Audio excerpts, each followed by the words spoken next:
সমাধান চাও যদি জীবনে মরণে, ফিরে যাও খুঁজে নাও চোখ রাখো কোরআনে। আসসালামু আলাইকুম ওয়া রাহমাতুল্লাহি ওয়া বারাকাতুহু। ইন্নাল হামদুলিল্লাহ ওয়াস সালাতু ওয়াস সালামু আলা রাসূলিল্লাহ।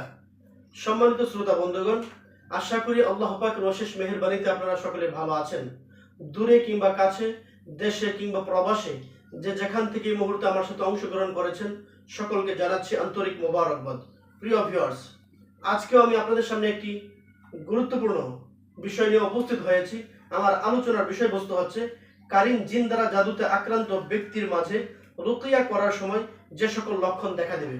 যখন কারিন জিনে আক্রান্ত একজন ব্যক্তিকে রুকিয়া করা হবে, চিকিৎসা প্রদান করা হবে, চিকিৎসা চলাকালীন সময় বা রুকিয়া করার সময় ওই ব্যক্তির মাঝে কি ধরনের লক্ষণ দেখা দিতে পারে, যে সকল লক্ষণ দেখে আপনি বুঝতে পারবেন যে এই ব্যক্তি কারিন জিনে আক্রান্ত হয়েছেন। কারিন জিন হলো জিন থেকে আসা একটি শয়তান, যা একজন ব্যক্তির সাথে সারা জীবন থাকে এবং যে কোনো পরিস্থিতিতে সে যেখানেই থাকে এবং যেখানেই যায় কারিন তার সঙ্গী হয়ে থাকে, অর্থাৎ সঙ্গী জিন। এই জিনটি একজন ব্যক্তির জন্ম থেকে শুরু করে মৃত্যু পর্যন্ত এই ব্যক্তির সাথে থাকে। এই কারিন জিনের আসল কাজ হলো মানুষকে পরামর্শ দেওয়া এবং ফিস করা। ভালো কাজ থেকে বিরত রাখা হয়, মিথ্যা ও সন্দেহকে সুন্দর করে তোলা, মতভেদ ও সন্দেহের বীজ বপন করা এবং শয়তানরা মানুষের ক্ষতি করার জন্য যা যা করে থাকে তাতে প্ররোচনা দেওয়া। আমি আপনাদের সামনে কারিন জিন দ্বারা জাদুতে আক্রান্ত ব্যক্তির মাঝে রুকিয়া করার সময় যে সকল লক্ষণ দেখা দেবে সে সমস্ত লক্ষণগুলো উপস্থাপন করব।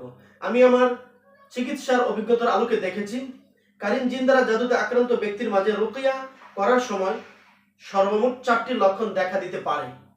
1 নম্বর লক্ষণ হচ্ছে কারিন জিন দ্বারা জাদুতে আক্রান্ত ব্যক্তির যখন রুকিয়া করা হবে, রুকিয়া করার সময় চিকিৎসা চলমান অবস্থায় ওই ব্যক্তি প্রচুর পরিমাণে হাসাহাসি করে থাকে এবং রাকিকে নিয়ে মজা করে থাকে। যিনি আপনার রোগীকে চিকিৎসা দিচ্ছেন, দেখা যাবে ওই রাকিকে নিয়ে মজা করবে, তুচ্ছ তাচ্ছিল্য করবে, বিভিন্নভাবে রাকিকে হেয় প্রতিপন্ন করে থাকে। যখনই বোঝা যাবে আপনার রোগী রুকিয়া করার সময় অত্যধিক হাসাহাসি করছে এবং রাকিকে নিয়ে মজা করছে, তুচ্ছ তাচ্ছিল্য করছে, তখন বুঝতে হবে আপনার রোগীকে যেই জিনটি বিভ্রান্ত করছে, জাদুর মাধ্যমে ক্ষতি করছে, সেই জিনটি হচ্ছে কারিন জিন। 2 নম্বর লক্ষণ হচ্ছে রুকিয়া করার সময় মাথা, শরীরের যে কোনো অংশ কাঁপা, যেমন হাত কাঁপতে পারে। যখন দেখা যাবে কারিন জিনের মাধ্যমে জাদুতে আক্রান্ত ব্যক্তিদেরকে রুকিয়া করা হয়, রুকিয়া করার সময় দেখা যায় তাদের মাথা অথবা শরীর অথবা হাত, যে কোনো শরীরের যে কোনো অংশ এইভাবে কম্পন সৃষ্টি হয়ে থাকে। কারিন জিন দ্বারা জাদুতে আক্রান্ত ব্যক্তির রুকিয়া করার সময় আরো যেই লক্ষণটি দেখা দেবে সেটি হচ্ছে কারিন জিন দ্বারা জাদুতে আক্রান্ত ব্যক্তির মাঝে রুকিয়া করার সময় আরো যেই লক্ষণ দেখা দেবে সেই 3 নম্বর লক্ষণটি হচ্ছে রুকিয়ার সময় একাগ্রতা, মনোযোগ হ্রাস। যখন রোগীকে চিকিৎসক রুকিয়া করছেন, চিকিৎসা দিচ্ছেন, দেখা যায় তার সেদিকে মনোযোগ নেই, সে কখন এখান থেকে চলে যাবে, সে চিকিৎসা নিতে চাবে না, চিকিৎসাকে সে গুরুত্ব সহকারে দেখবে না। কারিন জিন দ্বারা জাদুতে আক্রান্ত ব্যক্তির মাঝে রুকিয়া করার সময় সর্বশেষ 4 নম্বর যে লক্ষণটি দেখা দিবে সেটি হচ্ছে রুকিয়ার সময় বিরক্ত বোধ করা এবং অকেজো বোধ করা। আপনি আপনার রোগীকে নিয়ে আসছেন চিকিৎসা নেওয়ার জন্য, দেখা যায় রোগী চিকিৎসা নিতে আগ্রহ নেই। রোগী বলছে আমার কিছুই হবে না, আমাকে কিছুই করতে পারবে না, সে আমাকে সুস্থ করতে পারবে না, এবং চিকিৎসার সময় সে বিরক্ত বোধ করছে যে কখন এখান থেকে সে চলে যাবে।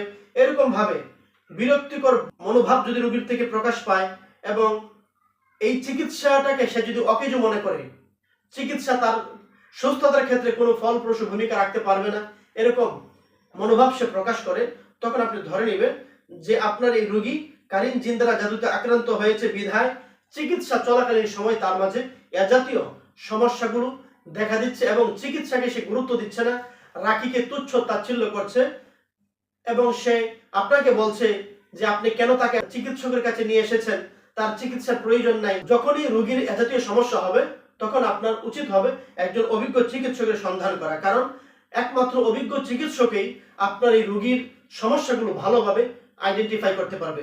আমি যেই লক্ষণগুলো বলেছি এই লক্ষণগুলো প্রাথমিকভাবে আপনি বুঝতে পারবেন, কিন্তু প্রাথমিকভাবে বুঝেই কিন্তু সমস্ত চিকিৎসা করা যায় না। ডক্টর আপনাকে কিছু সিমটম বলেছে এবং এই সিমটমের ক্ষেত্রে এ জাতীয় কিছু মেডিসিন লাগতে পারে, একটা প্রাথমিক ধারণা দিয়েছে, কিন্তু এই ধারণার উপর ভিত্তি করে যদি আপনি মেডিসিন নিজেই নিয়ে এসে খাওয়া শুরু করেন, এতে করে দেখা যাবে রোগীর হিতে বিপরীত হবে। ঠিক তেমনি ভাবে আমাদের রুকিয়ার চিকিৎসার ক্ষেত্রেও আপনাকে একই পরামর্শ দেব যে আমি যে লক্ষণগুলো বলেছি এই লক্ষণগুলো হচ্ছে আপনাকে প্রাথমিকভাবে সতর্ক হওয়ার জন্য বলেছি। বিস্তারিতভাবে ভিডিওতে বলার আমাদের সময় নেই, তো প্রাথমিকভাবে বোঝার জন্য, আপনাকে সতর্ক করার জন্য এই বিষয়গুলো আমি তুলে ধরেছি। তো যখন আপনি বুঝতে পারবেন, তখন যদি আপনি চিকিৎসকের শরণাপন্ন হন, চিকিৎসক আরো ব্যাপকভাবে যখন আপনার রোগীকে টেস্ট করবে, অবজারভেশন করবে, সমস্ত কিছু যখন খুঁজে বের করে চিকিৎসা শুরু করবে, তার কারেন্ট জিন তাকে কিভাবে ক্ষতিটা শুরু করেছে এবং এখন বর্তমানে তার ক্ষতিটা কোন পর্যায়ে আছে, সবকিছু যখন তিনি খুঁজে বের করে চিকিৎসাটা দিবেন, তখন দেখা যাবে আপনার রোগী অতি অল্প সময় সুস্থ হয়ে যাবে এবং এতদিন কারেন্ট জিনের মাধ্যমে যে ক্ষতিগ্রস্ত হয়েছে এই ক্ষতিগুলো অতি দ্রুত সময়ের মধ্যে কেটে যাবে। আপনি যদি আমার এই চ্যানেলে নতুন হয়ে থাকেন, এখনই আমার এই চ্যানেলটি সাবস্ক্রাইব করে ফেলুন এবং আপনার লাইক এবং কমেন্টের মাধ্যমে মূল্যবান মতামত ব্যক্ত করুন। ভিডিওটি যদি ভালো লেগে থাকে, আপনার আশেপাশের অন্য মানুষ যারা রয়েছেন তাদের কাছেও আপনি শেয়ার করবেন, যাতে করে আপনার একটি শেয়ার করার মাধ্যমে অন্য যারা এই ভিডিওটি দেখবে, এই ভিডিওটি দেখে তারা নিজেরাও উপকৃত হতে পারবেন, সতর্ক হতে পারবেন। এতে করে দেখা যাবে আপনিও সওয়াবের অধিকারী হয়ে যাবেন। আবারও দেখা হবে নতুন কোনো একটি ভিডিওতে। সেই পর্যন্ত আল্লাহ তাআলা আপনাদের সকলকে ভালো রাখুক, সুস্থ রাখুক, এই প্রত্যাশা ব্যক্ত করে আজকের মতো এখানেই বিদায় নিচ্ছি। আল্লাহ হাফেজ।